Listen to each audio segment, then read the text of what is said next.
Up next, a truly gifted writer returns to Davidson and Company.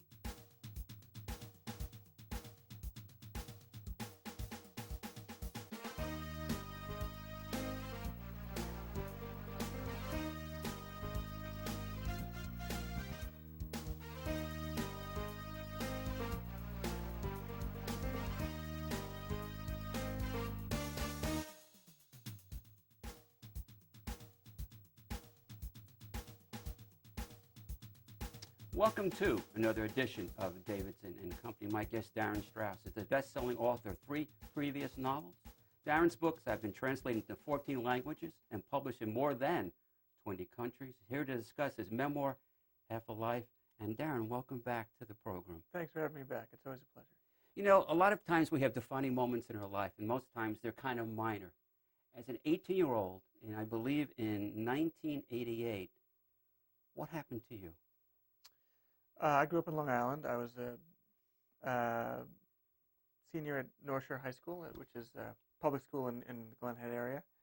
I was driving to Bar Beach or toward Bar Beach and on West Shore Road. I was in the left lane. The right lane was empty. There were some bicyclists on the shoulder. One of the bicyclists darted across 2 lanes into my car, and she died. And it turned out that she went to my school, even though this was a few towns over from where I grew up. She was someone I knew. And I never got any explanation as to why she did it. And the police and 5 cars worth of eyewitnesses said there was nothing I could have done, but it haunted me for the rest of my life.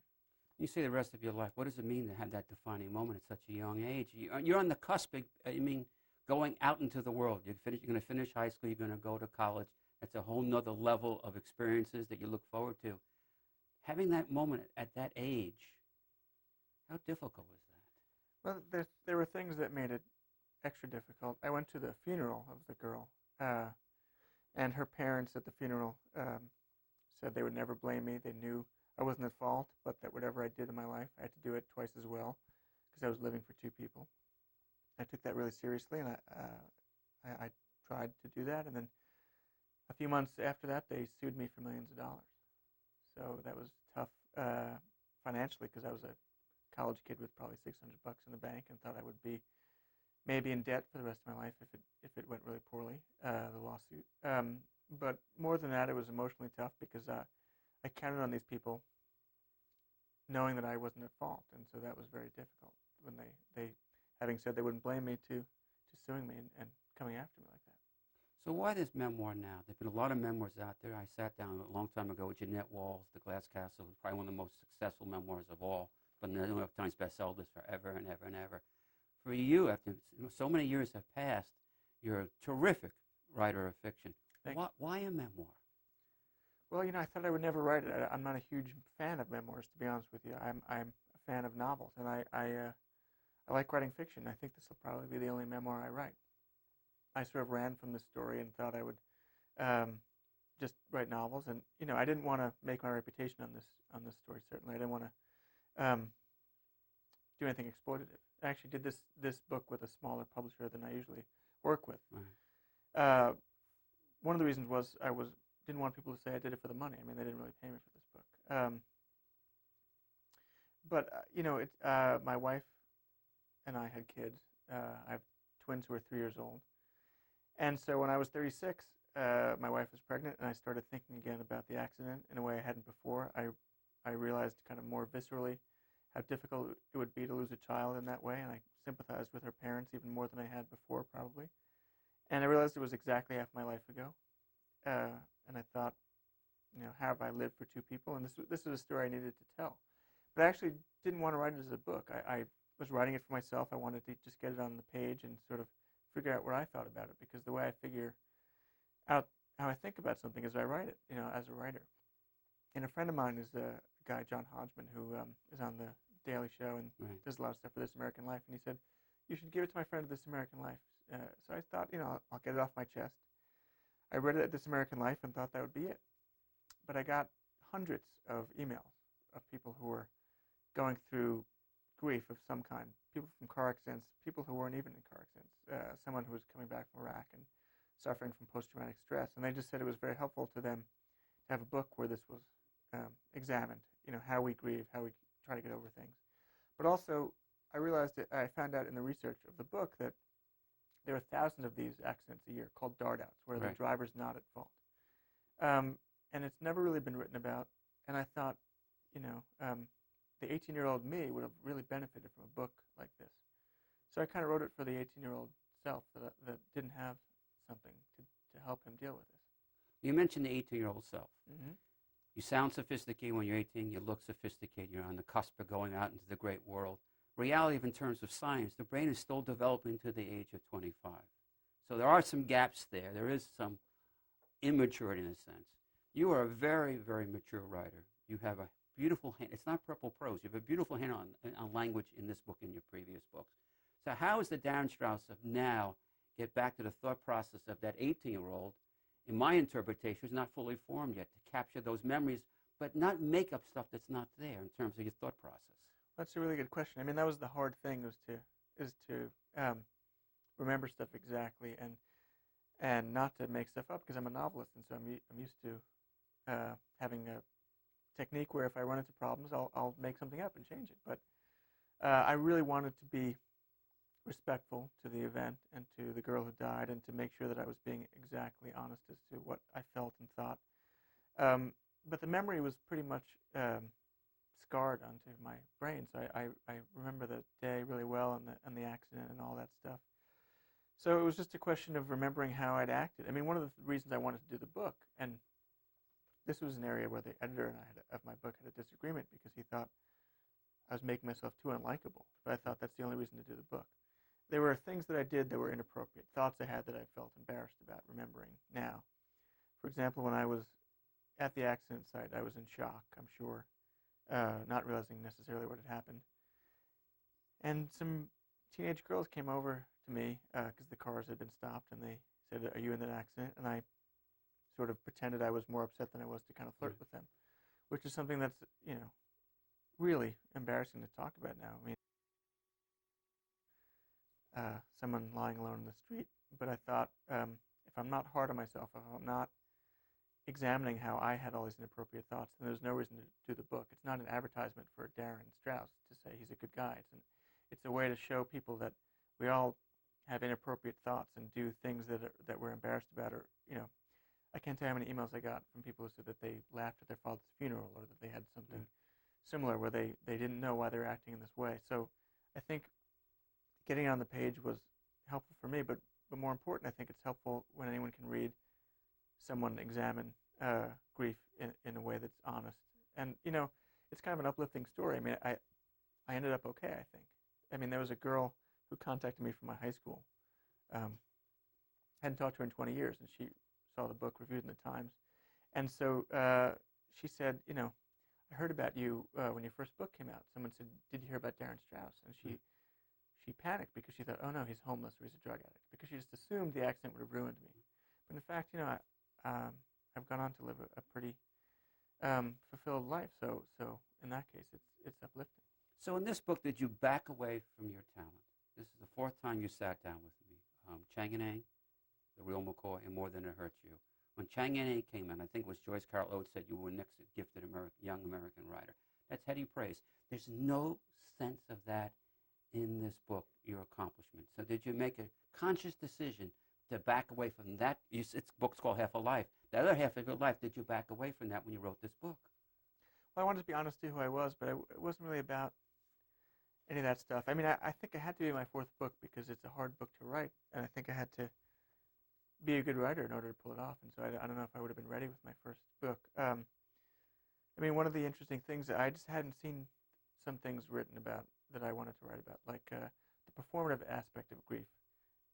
When something happens, there's part of you that's aware that you're being watched. Right. And so you feel a certain way inside, but you put on a show for people. And that's something that is embarrassing to talk about, and I think people have had trouble dealing with that. And so that's one of the things that people have reacted to positively with the book. That's one of the main things I get from these emails. I actually wish I could publish a book of these emails, because there's some amazing stories out there. But so I think it's really just about, it was about not crowing about who I am now, but sort of examining the kid then and using the skills I had built up as a novelist, looking at the young me as a flawed character, an 18-year-old kid who didn't always behave the right way. So, in a sense, what did the accident reveal about that 18-year-old personality that you had created for yourself? Did you create a personality separate from the internal being, what was going on inside of you, the Darrin Strauss? As you said, I'm curious about it because I don't know how I would face this. And, we go through these rituals, and one of the rituals everybody has to go through, unfortunately, is going to a funeral. And I've been to some funerals that people basically say platitudes. They really don't mean it, but you're supposed to say, I'm sorry for your loss and your grief. And you just can see that there's not a personal connection there. So when you had to walk into that funeral home, it was an accident. Police report says an accident. You couldn't avoid it. But you had to walk there, and the eyes are on you. That's the guy that killed my friend, my daughter, my niece, whatever. What was your visceral reaction to that? Were you putting on an act, or was there some ambivalence there? I think it's such a complicated moment that there was a little bit of everything. I'm sure part of me was performing, and I also felt incredibly bad. I mean, this was a funeral of a girl who died. I mean, again, she cut in front of me. I did the best I could. No one could have missed her, according to the police. But looking back, that's kind of what I'm talking about. I think it was a mistake to go to the funeral because it was difficult for me, but more important, it was difficult for her parents. I mean, society tells you to act a certain way. As you say, there's ceremonies. So no one told me to go to the funeral, but it seemed like the right thing to do. I mean, just because I thought, well, I'll be a mensch. I'll go to the funeral. I'll do the right thing. Her parents probably didn't want to see me there. They didn't want to deal with me. So that was probably the worst thing I could have done. So to the outside world, that people said, wow, he's acting really well. He's doing the heroic thing. It was terrible. It was one of the worst days of my life, and I'm sure, probably couldn't have been any worse for her parents. I can't say I made it worse, but I'm sure they didn't want to see me there.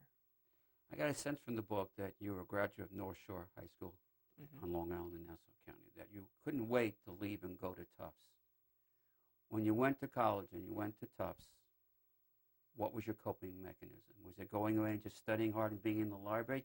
I mean, the body has the adaptability to cope under stress. Yeah, I think. But I'm curious about your coping mechanisms after leaving town where most people did not know what happened. It's interesting. When you're not at fault, when everyone agrees you're not at fault, people say you're fine. So everyone said, hey, you're cleared. You're fine. So I was 18, as you say. I was unformed, not fully formed. So I thought, okay, I must be fine. Everyone says I'm fine. So I went to college, and I was anxious to get away. It wasn't because I didn't like Long Island. It was because this thing had happened 2 months before I graduated.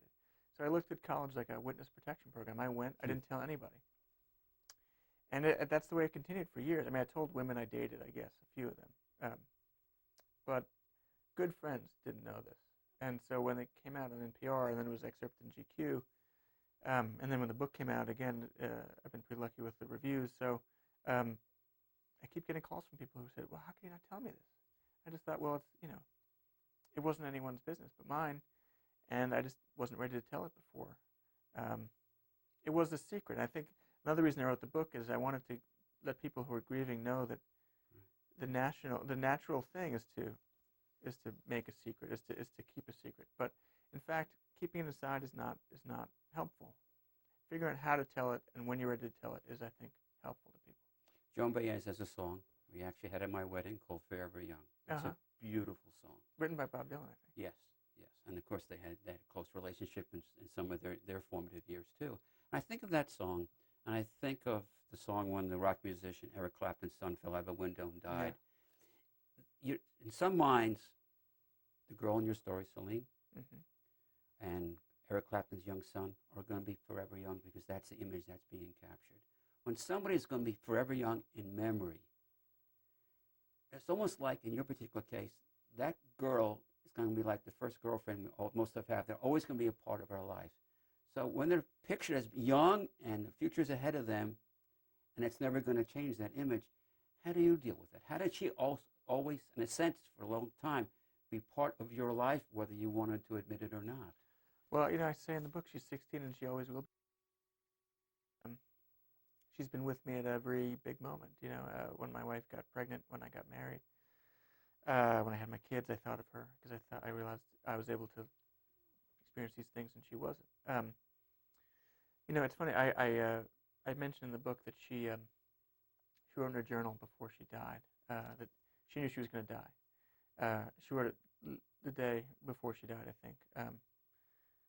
Today I realized I'm going to die. So in my 20s, I focused on that. I thought, okay, she was definitely committing suicide.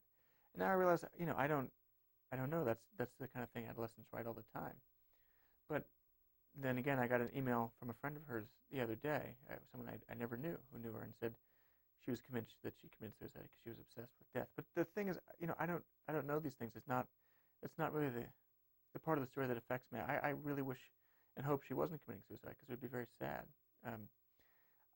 It's she's someone I'll never know the answer to, and she's with me all the time. Even in the way I wrote. You mentioned my first book is Chang and Eng, Yeah. about conjoined twins, two people who are attached in the most intimate way. Her mother said to me at the funeral, "You're living for two people now." So obviously the book was my way of dealing with that without my realizing it. My second book, The Real McCoy, it's about a guy who comes to New York City, becomes an imposter, changes his past. I moved to New York City, didn't tell anybody. My third book, More Than It Hurts You, it's about a family in Long Island with a terrible secret. So obviously I was writing about this without realizing it. It was only when I actually decided to write this book that I realized I've been writing this book all along. It was sort of the tremor under the ground of the book. So I figured I should open up, dig into it, and see what it is that I'm writing about.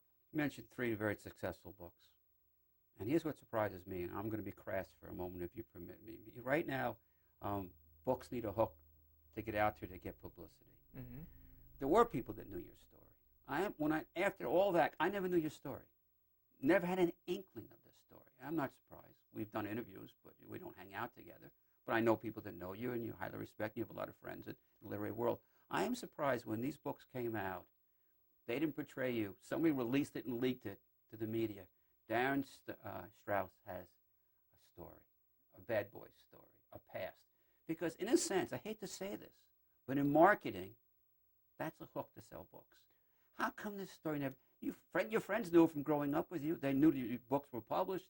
How come this never leaked, in a sense, leaked out? I just didn't want anyone to know, and so actually a lot of my friends didn't know. Most of my friends, all my friends in the literary world didn't know. Only the kids I went to high school with knew. And, I was very careful with this book, especially to be respectful of that. I was going to do it with I said I did it with a small publisher. I was going to do it with Penguin. Big publisher, major publisher. Yeah, my publisher of the other 3 books I've done. I went to lunch with my editor. He said, okay, sounds good. We're going to do it. It's got to be at least 200 pages. And I said, I just want to write about the accident. I don't want to write a normal memoir. I don't know if it's going to be 30 pages or 50 pages, but I can't guarantee that. He said, well, just pad it with other stuff. Just make it, And I said, I can't do it with stories. So I thought I wasn't going to write it. But then Dave Eggers, who runs McSweeney's, called me and said, I'll do a 30-page book. It sounds like an important book for people. And he had his own memoir. So I thought, great, I'll do it with him. And they were great. It ended up being 200 pages, but only I think because I was given the freedom to do it without any commercial constraints, any feelings about the marketplace. And he was great, and they were great. You talk about you dated a fair amount of women along the way, and the story would leak out to women, and you would get this kind of, let me put my head on your shoulder type of reaction. And I don't know if that's manipulative or not. And I think some of it sounded like in the book it was manipulative. The story that captures my attention are 2. First date with a woman outside a movie theater. Tell us a story about the movie you were going to see. And then the reaction of your wife, Suzanne, who I've met in the past.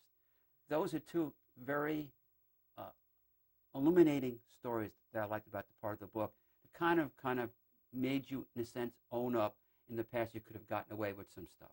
Well, the interesting thing is, I think you're right. I mean, there might have been some manipulation there. I mean, that's part of the thing I'm talking about with grief.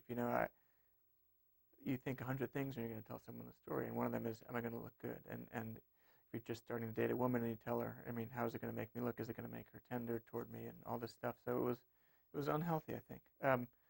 But I usually didn't tell people unless I was dating them seriously. But I had to tell a woman on a first date because we went to a movie theater in Brooklyn, and they were playing a movie where there was a car accident. And I know what you did last summer. Yeah. Something like that. I know what you did last summer. High school kids get in a car accident and someone dies. And I was just too painful for me to watch. So I said, we have to leave the theater. And on the street, she said, how dare you? And I said, do you ever think about this girl? And I said, of course I do. And she said, do you think about her enough? And I said, what's the answer that you're looking for? I think about her all the time. And she said, well, how can you go on living? And in a way, the book is the answer to that question. How can I go on living is the book. It turned out she wrote me later saying that she had tried or thought she was going to commit suicide by driving into traffic when she was in high school and didn't have the courage to do it. So had a sort of different reaction from most people, I think.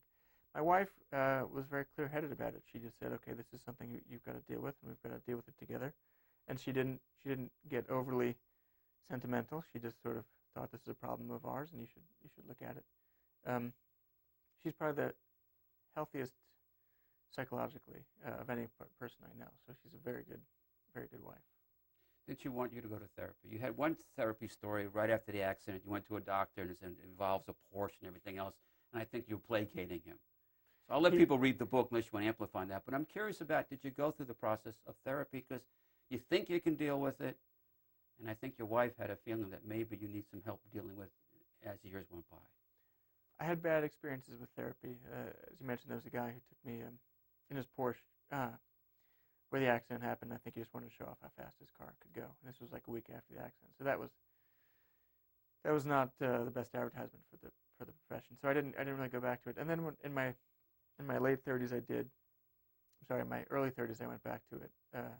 But again, I didn't do it seriously. I didn't talk about the accident. It was really only the writing of the book that sort of allowed me to focus on it and realize certain things that I think have been helpful to people. I didn't set out to write a self-help book, but I think if I've done my job, the book is, I think, turning out to be self-helpful for people. Everybody wants closure. This was an Oprah interview. You would come out, and then the parents of the dead girl would come out. My feeling is that you really haven't had much communication with them. I'm really curious about it. I would like to know what they think about what you did with your life as a writer, but more so this particular book. Well, I haven't been in touch with them since they sued me. The case went away, basically, because there wasn't really a case against me, as we talked about.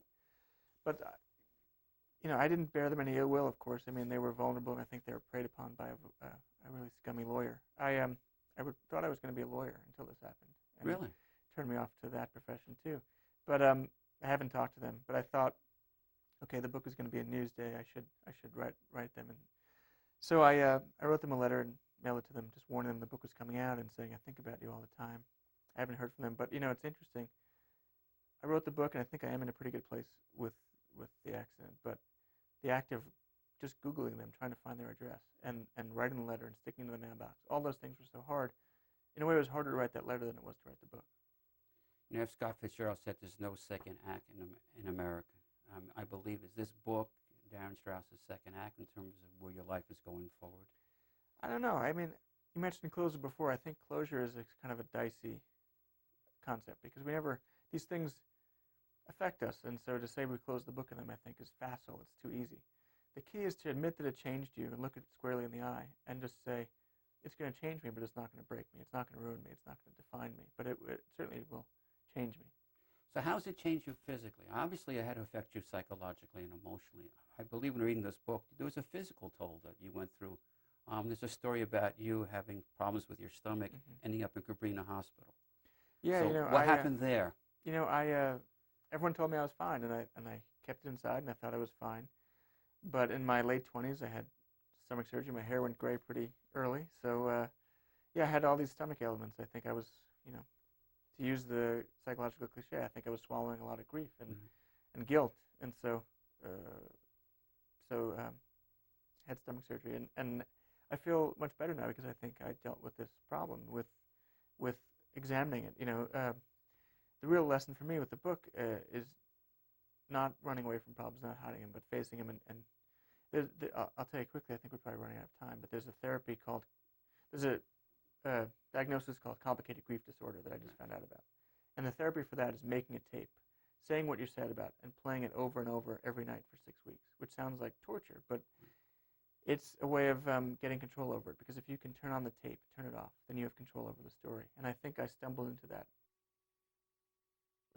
Turn the computer on and off and go play with my kids, and telling it the way I wanted to tell it, moving blocks of prose here and there, gave me control over the story. And trying to be honest and thinking about what I did that I'm ashamed of and what I did that I'm proud of, sort of gave me control over the story, and so that was the best therapy I think I Well, could so have we had. have 3 minutes left. I know you're a baseball fan. Mm-hmm. Jane Levy has a new book out about Mickey Mantle, which I think is a terrific book in the excerpts that I wrote. And he was very troubled because as a young child, we never noticed he was sexually abused. And I think part of his life, he probably thought he was a little bit of a fraud. Did you ever go through that aspect that you got help and you probably were a lot more stable than Mickey Mantle was, aspect of being a fraud in some cases because of the secret that you had? Sure, and I think that informed what my second book was about. It was about a guy who felt like a fraud, and you never really know why you're drawn to the subjects you are. I mean, Saul Bellow said he didn't want to go to therapy because he wanted to know why he was writing what he was writing. Well, now I know, so I hope you asked the question, what will this be a marker in my life? I don't know. I talked to the writer Dani Shapiro, who had a number of memoirs, but she's really a novelist, and she said after her memoir, she thought that her writing changed. So I'm curious as anyone else to see what I do next, I guess.